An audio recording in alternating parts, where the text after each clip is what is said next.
Dhallywood king megastar Shakib খানের দরদ movie release হয়েছে recently in many countries of the world including Bangladesh.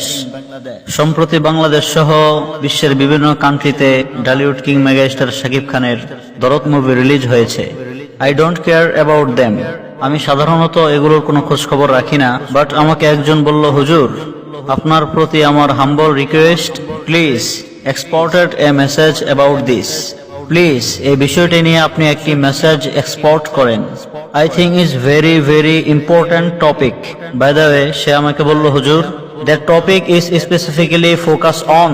এই মুভিটিতে বিশেষ করে যেই বিষয়টিকে ফোকাস করা হয়েছে সেই বিষয়টি হচ্ছে husband wife chemistry, respect, loving and caring. সুবহানাল্লাহ পড়েন। হাজব্যান্ড ওয়াইফের প্রতি যে ভালোবাসা, উদারতা, কেয়ারফুলতা, একে অপরকে বোঝা, এই বিষয়গুলোকে ফোকাস করা হয়েছে। বাংলাদেশের 95% কাপলদের এই একই পেইন, এই একই প্রবলেম, এই একই কেস তাদের। চিল্লায় বলেন ঠিক কিনা? একজন আরেকজনের প্রতি কোনো ভালোবাসা নেই, কোনো কেমিস্ট্রি নেই, কোনো রেসপেক্ট নেই, একে অপরকে বুঝতে চায় না। প্রত্যেকটি relationship chemistry, respect, loving and caring এই বিষয়গুলো লং লাস্টিং রিলেশনশিপকে ডিজার্ভ করে।